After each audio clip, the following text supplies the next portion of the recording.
or Haps. I'm broadcasting from Haps, and that's on haps.tv. It's a newer platform that can multicast across a number of different platforms.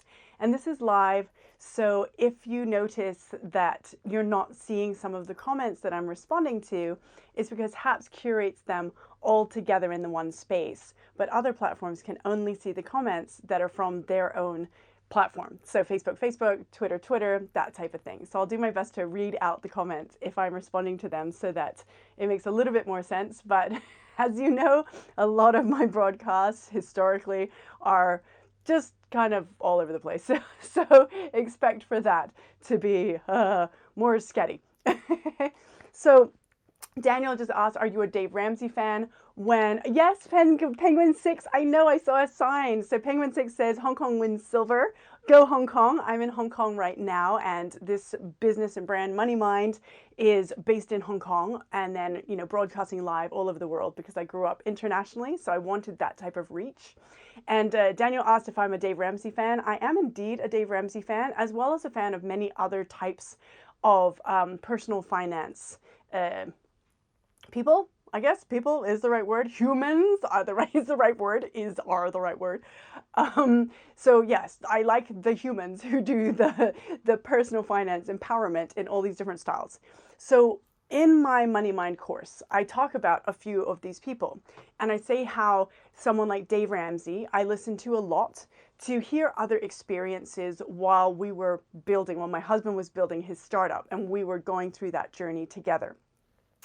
And so hearing a lot of other people's experiences was really useful, but it also helped me to reassess some of the things that I had heard or acquired or started to believe through, childhood in Sunday schools.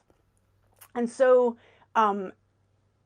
Dave Ramsey's viewpoints were very helpful to me for undoing some of my old beliefs that were no longer helpful. And I also liked Susie Orman's approach, her very direct, here's the information, go for it, you can do it kind of approach, as well as the more life coaching approach of someone called Natalie Bacon.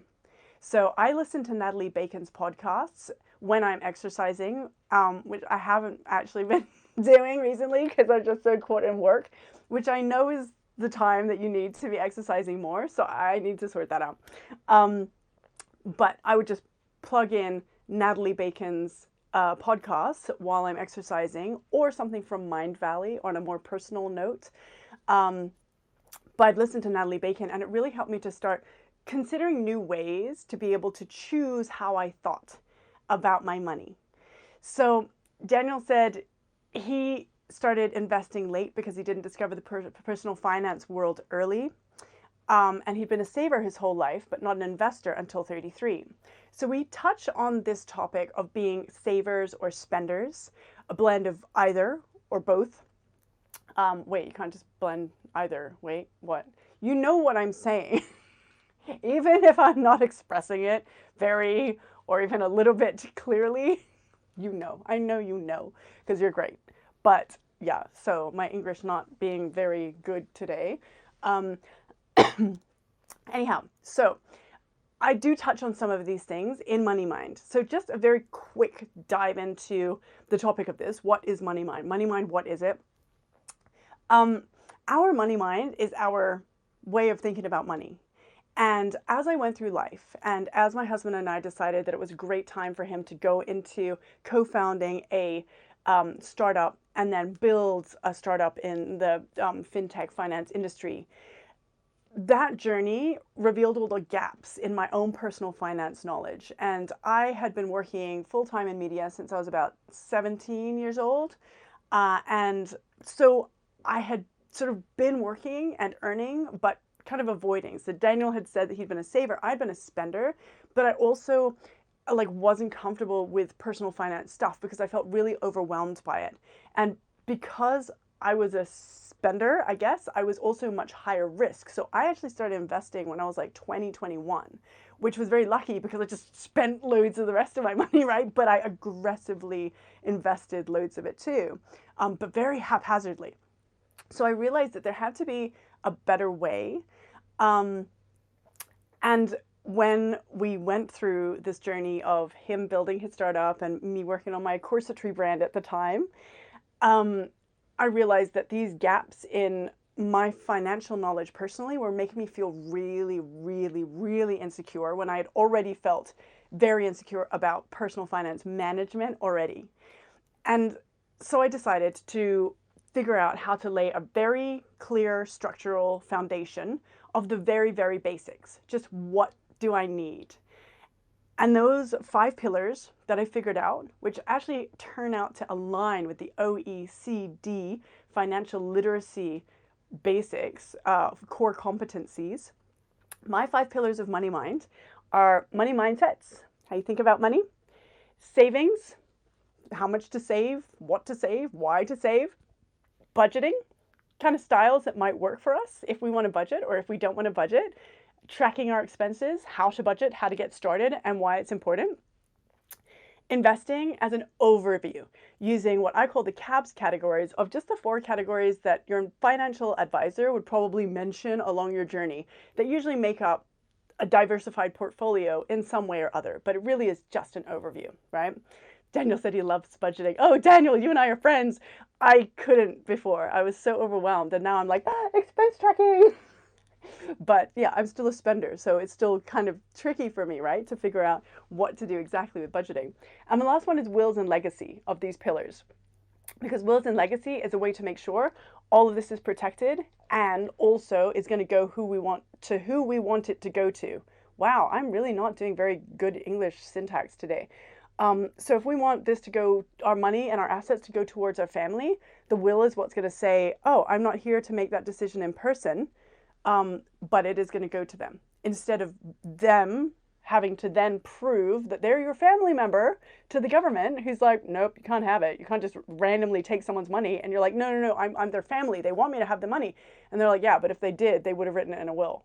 And they didn't. So clearly they don't. So clearly you have to prove it that they wanted that and that you have a right to it. And then you have to spend all this money on what's called probate, which to me means prove it.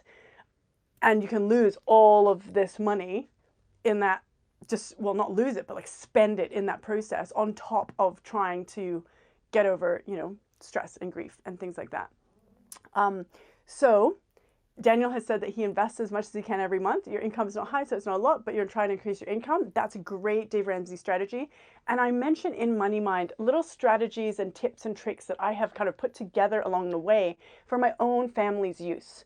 So all of the things that I talk about with MoneyMind are not advice. I'm not a financial planner. I'm not a financial industry person. I have dyscalculia, so I really can't even become one of those people because I can't do basic math, let alone like charts and financial planning kind of stuff. And as a result of that, MoneyMind is entirely behaviors based. And so I'm more interested in sort of like the neuroscience, the psychology, and the behavioral finance aspect of money and personal finance. And yes, dyscalculia. Sorry, did I not mention that? Dyscalculia is a very cruelly named, version of dyslexia. So with dyslexia, you jumble your letters together, and with dyscalculia, you jumble your numbers. You also have difficulty reading analog time and basic arithmetic, and there's just a few other things that are kind of random. So sometimes you'll notice that when I'm counting the 5 pillars, money mindsets, savings, budgeting, investing, wills, and legacy, sometimes I'll jumble them as well. And that's as a result of actually counting them and my dyscalculia jumbling. It's like I do it regularly, shockingly. I'm like, why am I doing this? But I'm like, oh yeah, it's dyscalculia. So you'll see me doing that, and that's actually just a mistake and a result of my brain jumbling it because it's counting. So I won't forget the topic. I'll just forget what order they're in. It's a weird thing. So, wow, Daniel, if you sucked at every other subject in school except for math, then that's super. This course is probably not the right course for someone who is maybe a Daniel, who has really great numbers, really great budgeting, really great expense tracking, like on top of all his finances. That type of personality may find it helpful to go through the free videos that will be on moneymind.global and to just have a look at the pillars and just what it talks about those pillars, because that type of thing would probably be useful to just use as a checklist. Do I have the checklist of this, this, this, this, this? And then you'd say, okay, I've got the rest of my personal finance habits sorted out, and I just need to make sure I have my will. My investments are covered, my budgeting's good, my savings good, and my money mindsets, that's good as well. So then if you're already set up and you're fine on those 5 pillars, then you don't need this course, which is awesome because this is what we want people to be.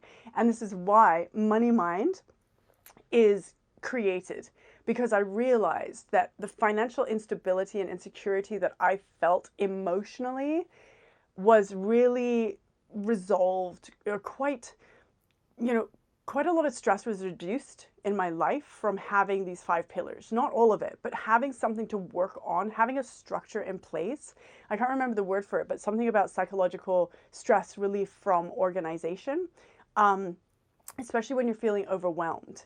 So those 5 pillars meant that I had something to work on in my personal finances, that I could say, no matter how much I have in terms of money or how much things expand, I'll always be able to see if these are checked off, then I'll be fine. And that's what I wanted to share with other people, because I realized that a lot of people are missing bits and pieces. And if we look for something like this, it's really, really hard to find. Like Dave Ramsey has his version that is wonderful. And it's not going to be a fit for everybody. And my version is not going to be a fit for everybody either, because there's nothing out there that's a fit for everybody. Natalie Bacon's, life coaching and all of her ways of doing things are not going to be a fit for everybody either.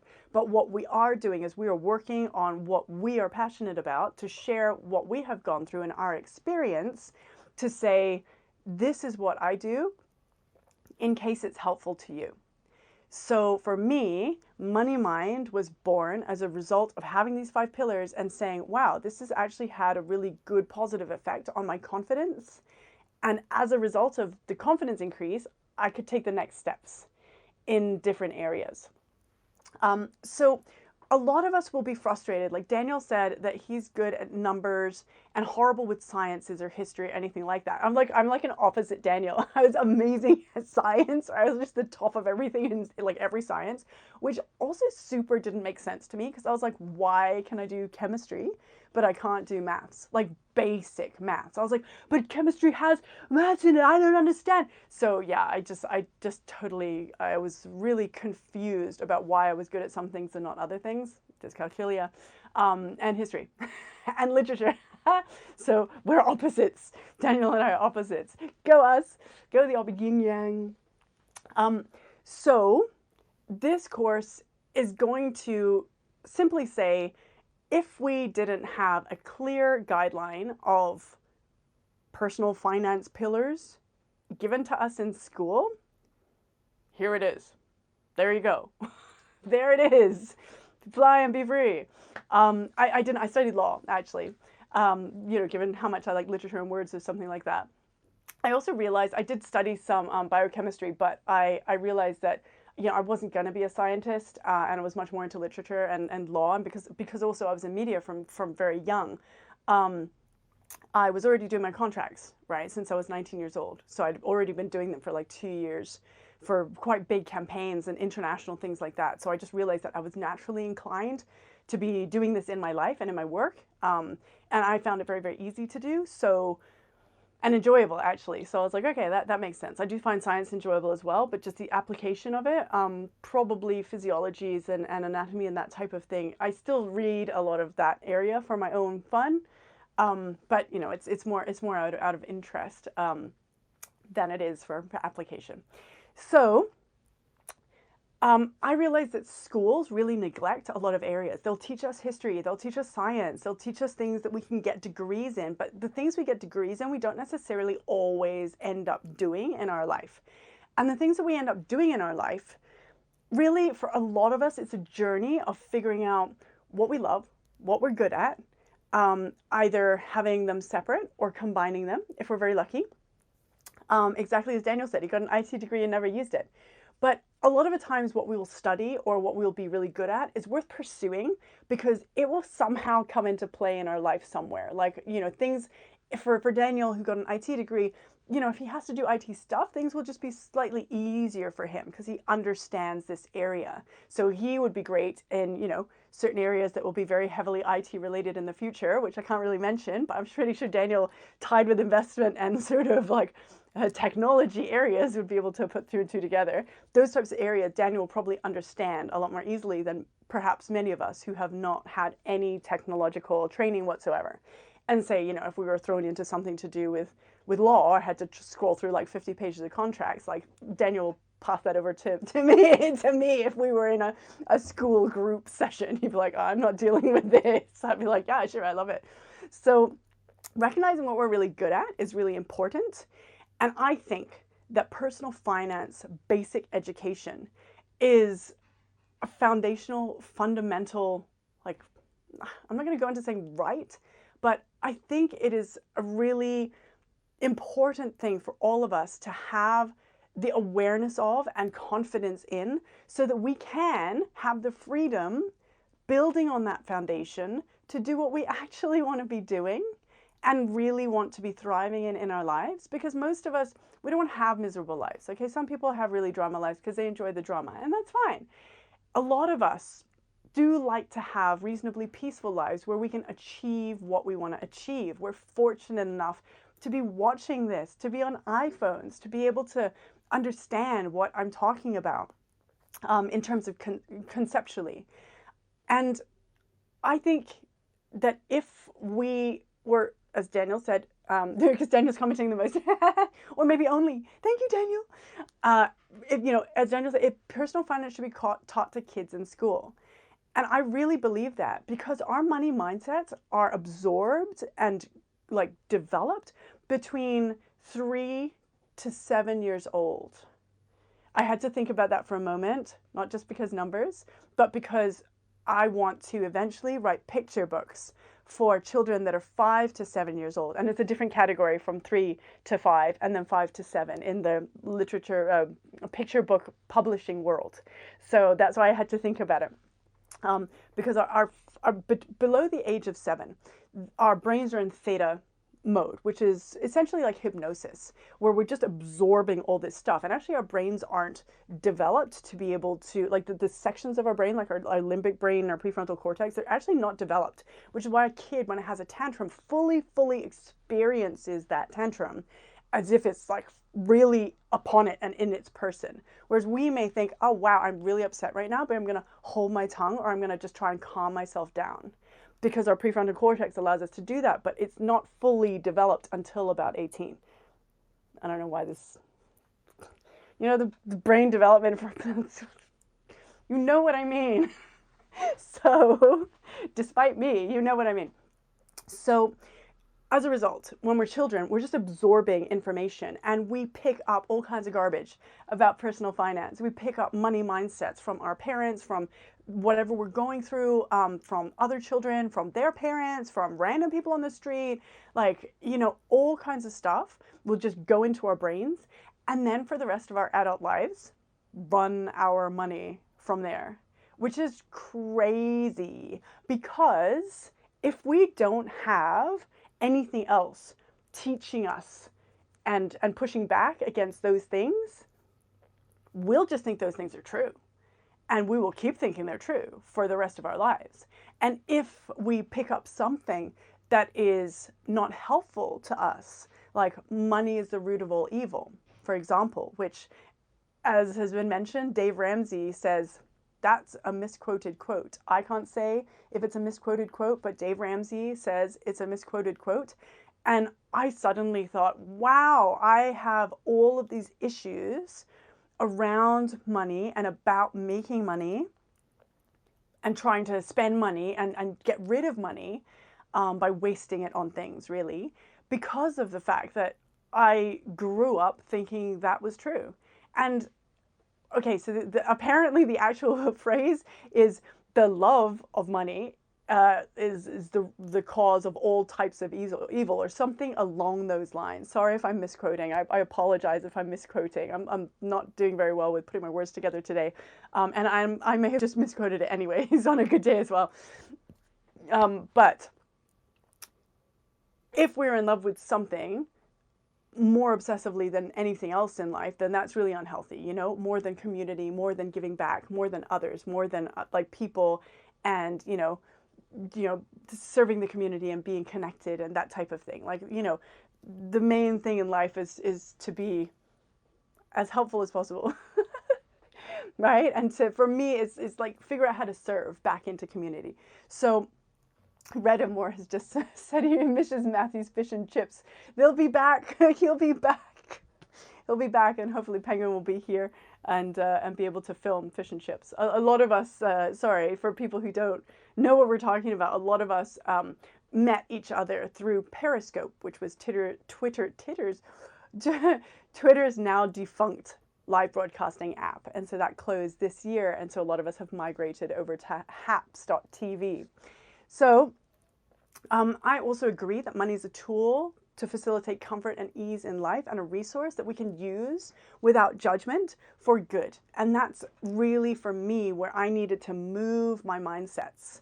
So I realized that if I had learnt these types of things that were unhelpful very early, and then I had learned things in school that helped me to realize that those were not, solid truths, I may have been in a better position to invest earlier, to save more, to be able to make different decisions. And what I want for people, and why I founded MoneyMind, and the website is MoneyMind Global for anyone who wants to go and have a look at the website. It's in pre-launch, and I'm creating the course, and we'll create the little free videos now. I'm creating the little free videos now. So MoneyMind.global was created and is being created as a social enterprise to help support people who feel like they wish they'd been taught something about personal finance in school that was more helpful than algebra. Okay, so a lot of people will be fine with their money. A lot of people won't need this course. But for the people that feel, I would like a little bit of structure in a very simple, basic, easy way, just to go through the checklist and make sure I've got these areas covered, we'll have the free videos just saying, here are the areas. Then we'll have the full course, which will be 5 pillars in that course, and that will be, about an hour each pillar. So that will be to be done over the course of a week, and will really sort of guide through, if you've never done this area before, just the basics of what I had to learn, and sharing that, so that you don't need to relearn it, and so that you can really just look at things from maybe a different point of view. So MoneyMind was created to be able to help people have their personal finance foundations in order if they choose to do it in this way. That has worked for me. And if they don't choose to use this way, that's also great, because all it is about is developing the confidence to make the choices to find your own way. So those courses are going to be available whenever they're available. They're taking ages to build. I'm working on it. So if we want to go and sign up at that website for updates and things, please do. I'm working very hard on everything, but it's just me, yet one of me. So I'm just working away at it.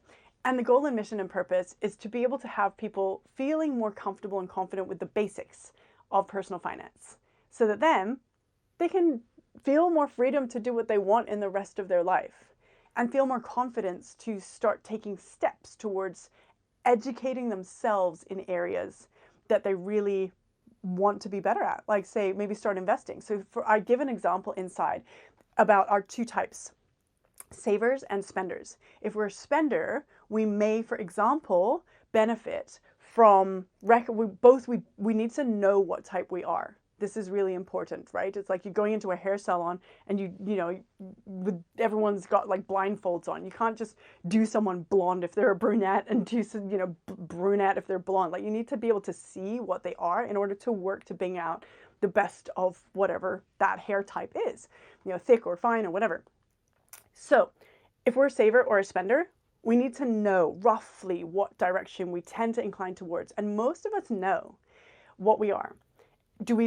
Are we spenders? Do we have a lot of joy in spending money? Do we enjoy going for sales? Do we like putting money into things or buying things for people? Is that more of our type? Do we enjoy saving? Do we feel like there's no need for us to spend on that? I don't really feel that that is important enough for me to put that money on, and I'm happier to save. Once we know our two types, we can ask, and this is the type of thing that we cover within the bigger course. If we're a saver type, perhaps we are losing money from having it sit in the bank, eroding from real inflation, or real depreciation. Sorry, real depreciation. Well, what are my words today? And we might just be doing, as Daniel mentioned, sitting there with our money, sitting in the bank, saving, but it is getting less and less every year because depreciation will erode the purchasing power of our dollar. So that's a danger that a lot of savers face if they're good savers but not investing. We can have our money as a saver sitting in a bank account, loads of money, and it's getting smaller and smaller by like 3 or 4% every year. So that $1 is now worth 96 cents, and then it just keeps getting smaller and smaller and smaller. So what we need to do as savers is possibly consider learning more about investing, starting to look into that area and get comfortable finding ways to micro-educate, like curating our Instagram to be able to give us more information about investing, or start to explore what areas we might want to invest in, or do a risk profiling questionnaire to see whereabouts our risk tolerance is and what type of perhaps like Vanguard model portfolio might be comfortable for us to kind of consider in terms of a concept. Not advice, but just to say that these are things for us to think about if we're saver types, right? And if we're spender types, then we want to be aware that we're spender types and know perhaps a little bit more information about why we're spending. Are we overgivers? We could fall into that. We could fall into being overgivers, wanting to buy things for people for approval. Having the reasons why we're spending a lot. Are we not tracking? Are we avoiding? So I was an avoidant type of spender. I was just like spending stuff, but like I didn't want to have to do the management because I thought it was so overwhelming. And the budgeting part, I thought the budgeting part was so overwhelming, and now I've realized that it's actually the most rewarding confidence booster for me as a spender. So the spender types could possibly benefit from looking at why we're spending and just looking at it and saying, okay, I clearly have these fears, these stresses, these anxieties that don't serve me. And they have been there for a reason to keep me safe and to serve me for as long as they have. And now I'm going to add some different steps or make some different choices around that, while accepting that they are how they are and they'll still be there, but I can also add on different things.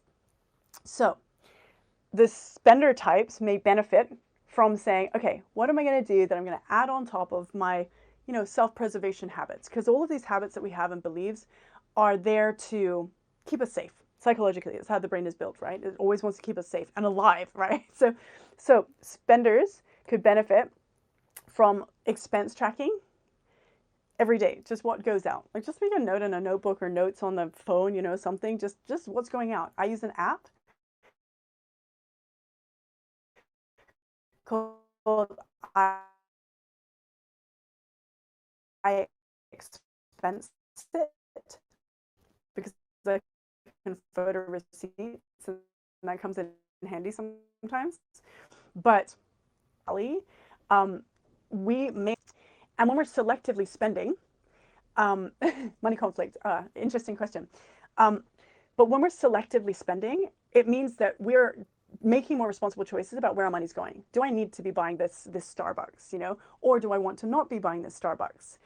However we want to be for our style is really all that matters, because there'll be some people who really don't want to spend $1 on a Starbucks, and there'll be other people who are, proponents of the FIRE, financial independence, retire early category or movement, which is great, but I do have reservations about that FIRE movement, because it, to me, really needs to have more income after we retire in really early retirement, because a lot of people vastly underestimate how much money they'll need.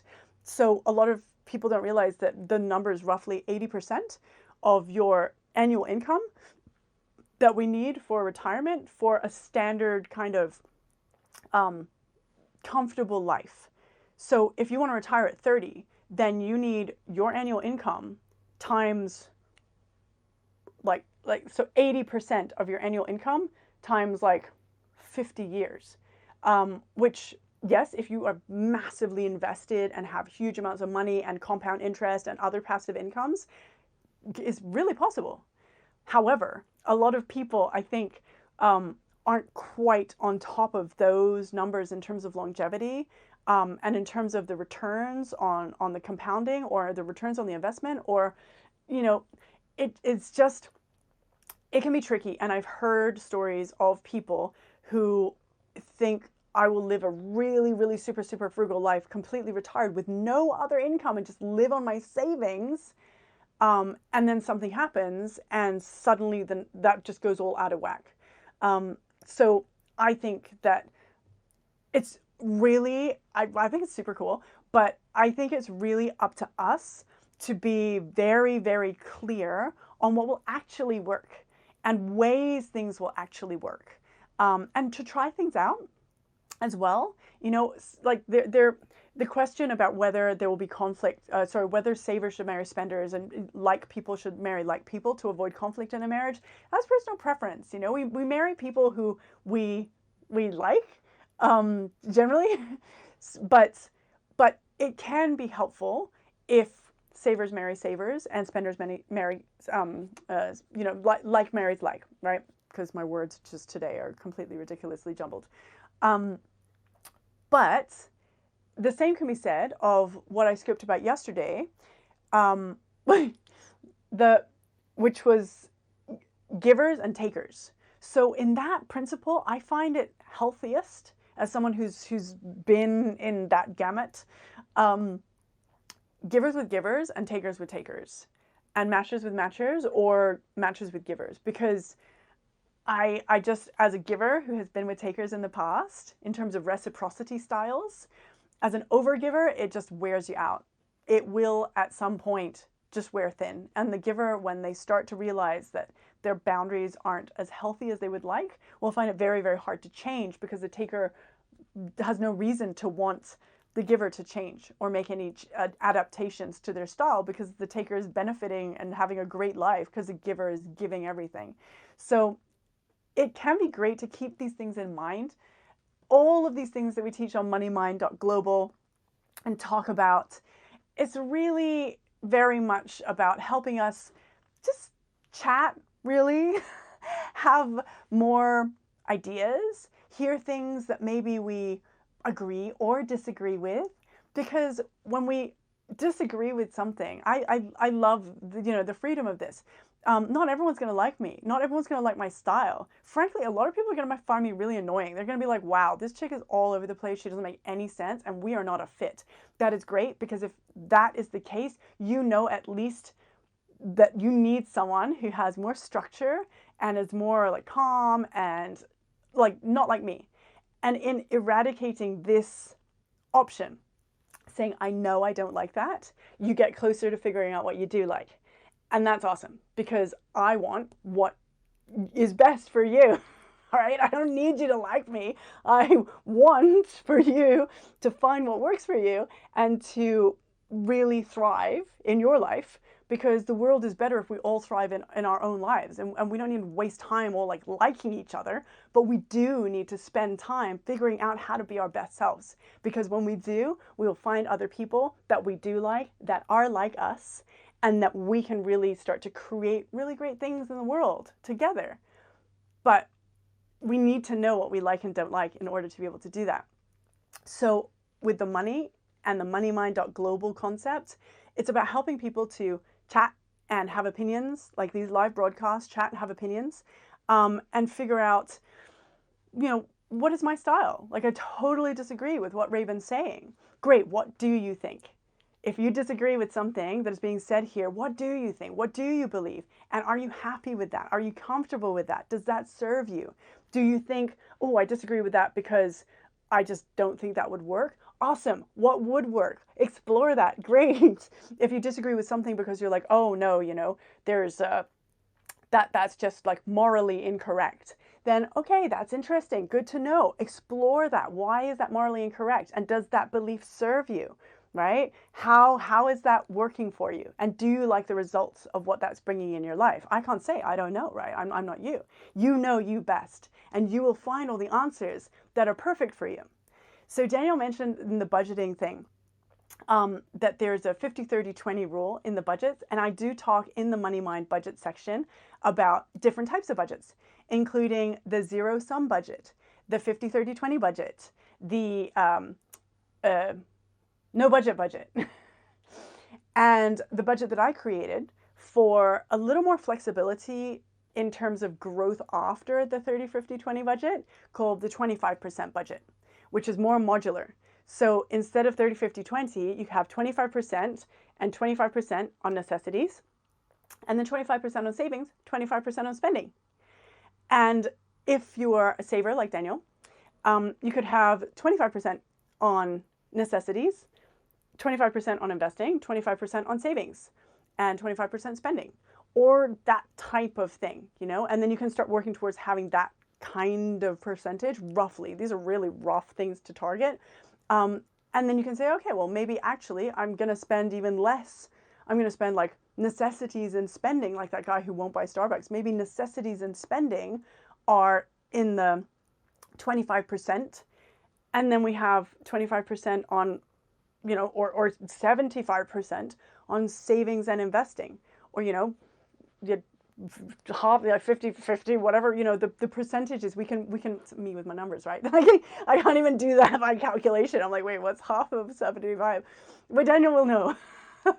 So I talk about how we can use these types of ideas in the course. And really this course, it's a financial literacy course, but it doesn't give advice. It says, here's options we can consider. Here's stuff I wish I'd known I could choose from. It's kind of like going into a candy shop. They don't say, you have to buy this candy. This is not candy advice. This is saying, here's some candy. If you want to choose your favorite candy, that's what we're built for. We're built for you to be able to choose what you want that will serve you best. Okay, candy's not a good example because it will definitely make all your teeth fall out, but you know what I mean. You know what I mean. So it really depends on what our situation is in terms of what budget we use and in terms of what stage of life we're in, what stage of our life cycle planning we're in. So if we have goals that, we're in our first job and we're early phase and we're in our first jobs and we want to accumulate lots of money and save and invest and things like that, that's great. We've got a long period of time for compound interest. We can make decisions based on those parameters. If we're near retirement, we have different parameters. Those types of things are for us to know about when we're going through our journey in life, saying, what am I going to be talking to a financial advisor about? If I go into my bank, who do I talk to and what are they going to tell me about? Now, here's a heads up, and I don't want to sound all like conspiracy theory because I don't talk about politics. I don't talk about crazy conspiracy theories, but I do know that a lot of people, especially in Hong Kong, where I am, have gone into banks and said, I want to invest, and been sold life insurance policies. So you can, if you're in America, especially, go and look up Dave Ramsey's views. This is an advice, it's just in my opinion, I would go and look up phrasing, right? You study law, this is what happens, right? You just start to phrase everything more like technically correctly, or less like litigiously, I guess. I don't think that's the right word for that, but we're gonna go with it today anyways, because that's how it's going. If you're in America, if I was in America, I would go and see Dave Ramsey on YouTube about life insurances, because there are apparently these different types of life insurances, and some of them are, I don't know. I'm not in America. I don't live there. I don't have an American passport. I think they sound super scammy. Like some of these life insurances are just so dud, and people are getting ripped off, and people at retirement age are getting ripped off, and it's just like, it's crazy. Like insurance is a separate thing. It's a type of investment vehicle. But if you are going asking for what we usually consider investing, it will be in portfolios. It will be in like diversified things that are like, if you want to look something up, you can look up something like Vanguard model portfolios. Just type in Vanguard model portfolios and we'll show like a breakdown of bonds, stocks, things like that, depending on risk profile. And those types of things are what financial industry people, financial advisor people will talk about, these types of portfolios. So it's something that is quite alarming, because a lot of people that I've heard of from different chats that I'm in, have had the same experience as me, where I went in wanting to buy like Facebook stock or something 100 years ago, right? Not recommending, just saying what I was doing in the time. And I was like, how do I open a stock account so I can buy stocks? And I was sold this life insurance policy where they're like, this is how you would invest and it goes into stocks and this is exactly what you're asking for.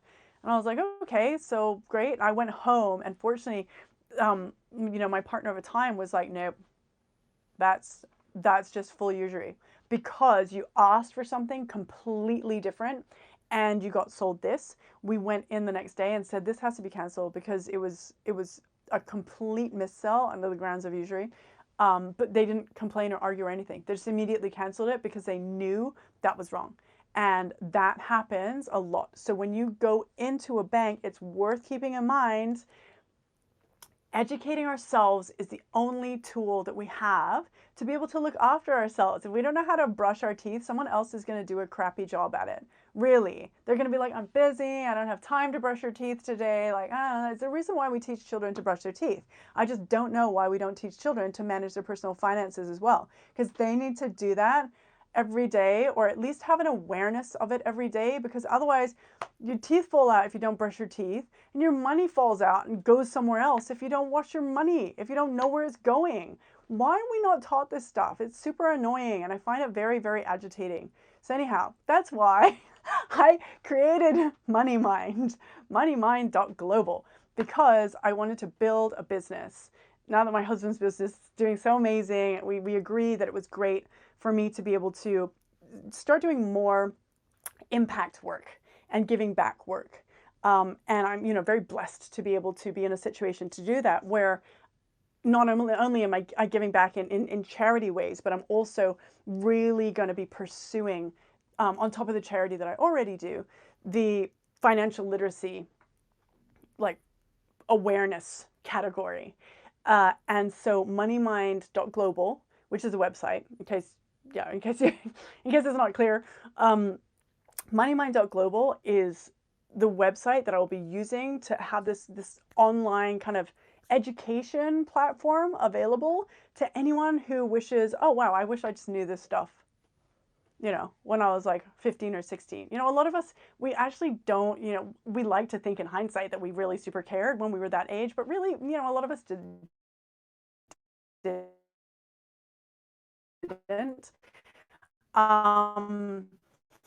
A lot of us will, around the age of maybe like 20.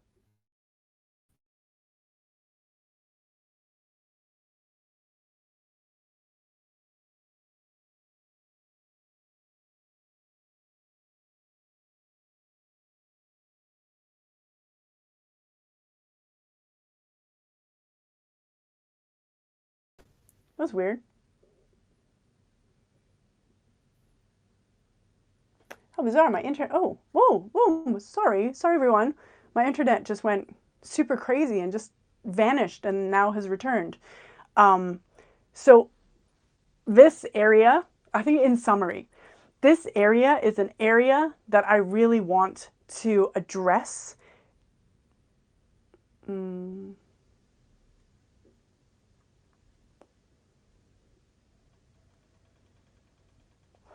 This is jumping back and forth. I don't know if it's even broadcasting anymore. Okay, I'm gonna try and just sign off, because I'm not quite sure what's happening, because this shouldn't happen because I'm not on Wi-Fi. It's really weird. So, oh,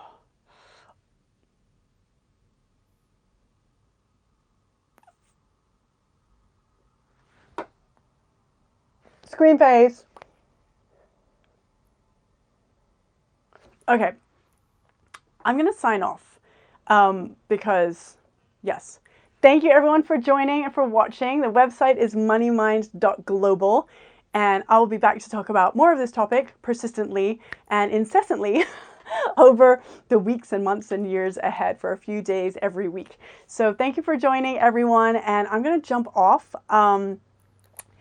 But thank you for pursuing this topic, watching any of this broadcast, educating yourself a little bit more. Thank you so much, Daniel, for all of the interaction in this chat. I really appreciate all the comments and all the comments people leave afterwards.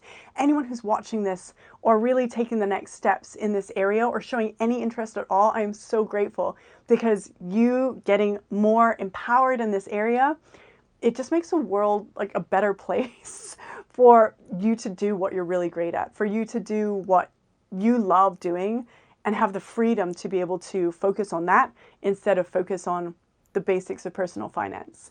So this is what MoneyMind.global is built for. MoneyMind.global is built to help just reconfirm that these are the 5 basic financial pillars that I use in my financial life. And if they work for you, then that's great. The 5 pillars of MoneyMind: money mindsets, savings, budgeting, investing, wills and legacy. And if you think that any of those might be helpful for you, then head on over to www.moneymind.global and have a look at if that kind of concept may offer something useful for your life. Thank you for joining. I'm sorry for the weirdness of the broadcast, but I hope to see you next time. Thank you, everyone.